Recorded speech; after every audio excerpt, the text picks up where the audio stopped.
이번 폭우로 많은 분들이 피해를 입고 운명을 달게 하신 어르신도 계신데, 애도의 말씀, 위로의 말씀. 제가 정부 얘기를 웬만하면 잘 안 하려고 하는데, 지금 의료대란 문제를 보고도 모든 사람들이 걱정하고, 또 과연 우리나라를 어디로 이끌어갈지, 경제 정책은 무엇인지, 문화 산업 정책은 무엇인지, 국민들이 민생을 위해서 어떤 일을 하는 건지 알 수가 없습니다. 그래서 현상 유지에 급급할 뿐만 아니라 어쨌든 본인들의 의사에 반하는 입장이나 세력들에 대해서 반합하고 억압하는 게 거의 전부가 아닌가 하는 안타까운 생각이 듭니다. 윤석열 정권의 이런 일방통행에 대해서 국민들께서는 이번 총선에서 엄정한 심판을 하셨습니다. 경찰에 대한 이대로는 안 된다. 이렇게 명확하게 선을 그었음에도 불구하고 개선되기는커녕 오히려 총선 이전보다 더 심해진 것 같습니다. 정권이란 그들이 하늘로부터 받은 것이 아니라 이 국민들이 잠시 맡긴 것입니다. 그들은 우리의 지배자가 아니라 우리의 일을 대신하는, 국민의 일을 대신하는 대리인 모습들일 뿐이죠. 공적인 모습, 공복입니다. 국민의 의사를 존중하지 않고 국민의 정보를 무시하면 더 엄정하게 심판하고 책임을 물어야 합니다.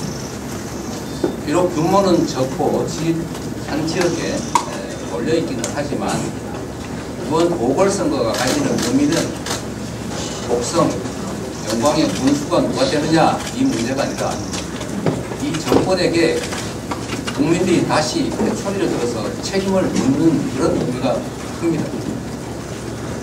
경기도, 인천의 강화, 부산의 금정도 마찬가지입니다.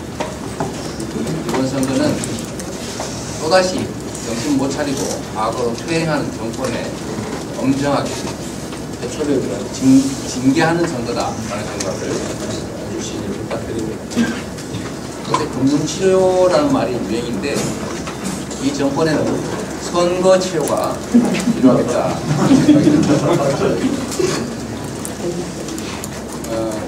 우리 더불어민주당에 대해서 영광 국민 여러분, 복성 국민 여러분, 전남 국민 여러분께서 흡족하지 않다는 거 저희도 잘 알고 있습니다. 그러나 국민 여러분, 도민 여러분 한 걸음씩 더 나아가도록 노력하겠습니다. 우선 우리가 정치적 선택을 할 때 지금까지처럼 특정 소수가 소위 기득권으로 후보 마음대로 정하고 도민들 또는 국민들의 의사에 반한 결정을 해온 사례들이 없지 않은데 앞으로 더불어민주당 그런 일 없을 겁니다. 그리고 이번 보궐선거도 보통 재보궐선거는 중앙당이든 도당이든 일방적으로 후보 전략 공천하는 게 정상적인데 하여튼 더불어민주당 지도부로서는 국민들의 의사를 최대한 존중해서 국민들의 뜻에 맞는 후보를 선택하기 위해서 노력했습니다.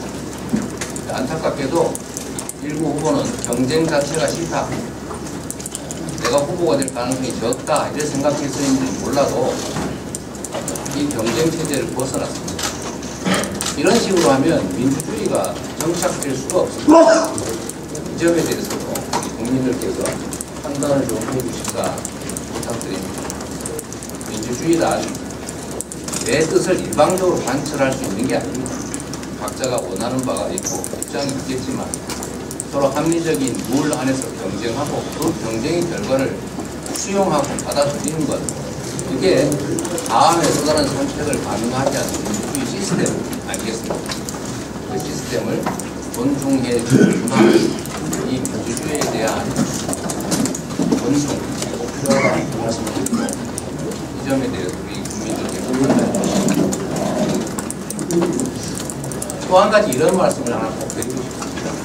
제가 얼마 전에 이런 지적을 받은 적이 있습니다.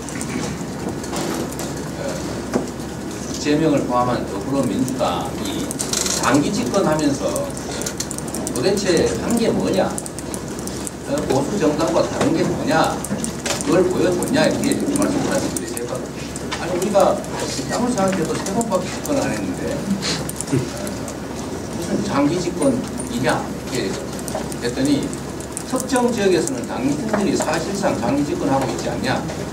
그런데 그 지역의 정치가 다른 보수 정당이 정부 지배하고 있는 지역의 정치와 다르다는 걸 당신들이 보여줬냐, 이렇게 물어서 제가 갑자기 숨이 확 찼던 기억이 있습니다. 그 지적이 맞지요. 더불어민주당이 장기적으로 지역의 권력을 가졌으면 사실 다른 걸 보여줬어야 됩니다. 기초단체장, 광역단체장을 장기적으로 우리가 계속 가져왔더라면 그러지 않은 다른 지역보다 다른 걸 분명하게 확실히 보여드렸어야 되는데, 약간의 차이는 있었겠지만 큰 차이를 보여드리지 못하는 것도 사실인 것 같습니다. 저희가 반성해야 될 부분이죠. 저도 경기도나 수도권에서는 경쟁이 치열하다 보니까 단체장들이 정말 열심히 해서 좀 색다르다는 걸 보여드렸던 것 같습니다. 저의 성남시도 그랬고, 우리 김우영 의원이 있는 성북도 그랬고, 어쨌든 경쟁이 치열한 지역은 차이들을 많이 만들어냈는데, 경쟁이 치열하지 않은 내부 경쟁만 센 지역에서는 그러지 못했던 측면들이 있는 것 같습니다. 그런데 이제는 달라져야죠. 제가 2년간 당대표를 했지만 이제 총선에서 처음으로 저희가 소위 공천을 했지 않습니까? 그 결과로 거의 대부분 지역에서 총선에 대한 후보 선택권을 지역 주민들에게 돌려드렸습니다. 그 결과로 정말로 많은 변화가 만들어졌죠. 전남도 그렇고, 광주도 그렇고, 전북도 그렇고, 많은 변화들이 있었습니다. 100% 만족할 수 있는 아니겠지만, 그럼에도 불구하고 지역 주권자들의 선택들이 많이 반영됐다. 그래서 더불어민주당 조금 더 나아졌다라는 생각이 드실 것 같습니다. 그리고 전체적으로 보면 지금 현재 더불어민주당이 전 국민의 선택을 압도적으로 받은 제1야당으로서 잘 싸우고 있지 않습니까? 박수도 안 쳐주세요.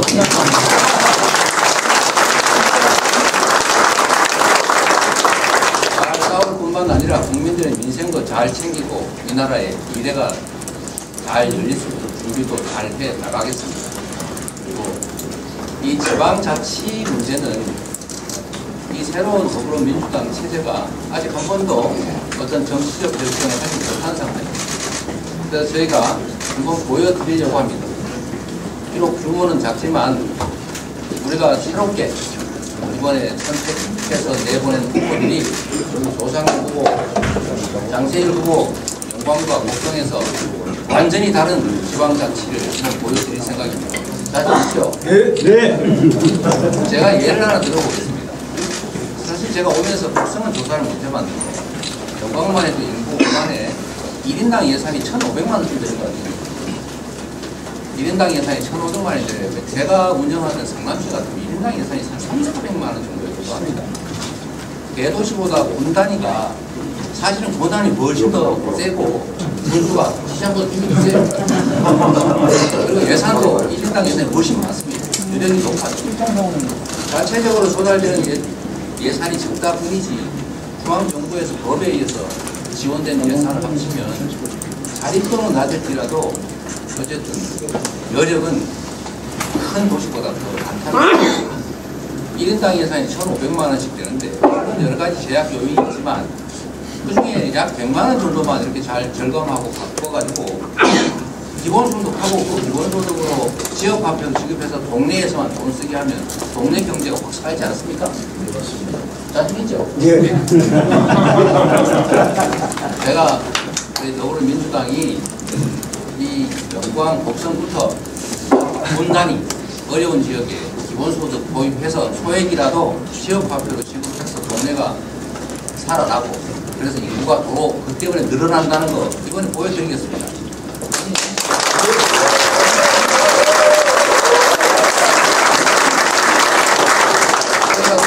이따가 저것도 할 건입니다. 정책 기반도 할 건데 제가 신안 얘기를 가끔씩 해요. 여기도 가깝죠. 신안 공수, 바우리안 공수가 요새 어려움을 겪고 있는데 제가 거기를 전국을 다니면서 자랑을 합니다. 호남은 미래 에너지, 재생에너지의 보고다. 진흥형 송배전망만 대량으로 정부가 깔아주면 곳곳에서 재생에너지 생산해서 바람, 햇빛 그거 다 지금 없어지고 있는데 농사 짓는 것보다 몇 배 더 남지 않습니까? 그렇게 해서 거기서 남는 소득의 일부를 지역 주민한테 배당하는 정책을 보안이 하고 있잖아요.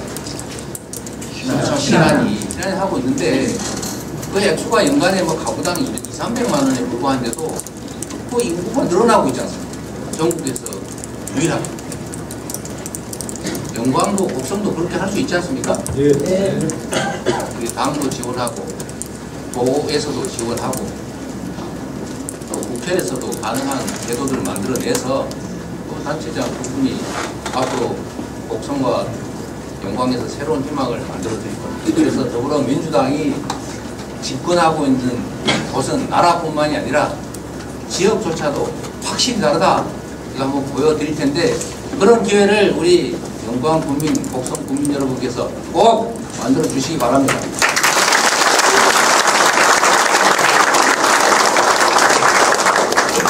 저는 이거 이번에 뭐 큰 선거도 아닌데 이번에는 한번 정신도 차리게 할 겸 다른 선택을 한번 해볼까? 이렇게 생각하시는 심정 이해합니다. 그러나 말씀드렸던 것처럼 이 선거는 규모는 작고 국지적이기 때문에 이게 윤석열 정권에 주는 엄중한 2차 경고의 성격을 또 가지고 있고 더불어민주당이 장기적으로 집권하고 있는 곳은 지역조차도 지방자치 정부조차도 확실히 다르더라 이걸 보여줄 수 있는 좋은 후보를 저희가 이번에 선택을 했으니까 여러분이 선택하셨으니까 꼭 확실하게 압도적으로 승리하게 해주셔서 영광과 곡성의 새로운 미래를 확실하게 열어주시기 부탁드립니다. 고맙습니다.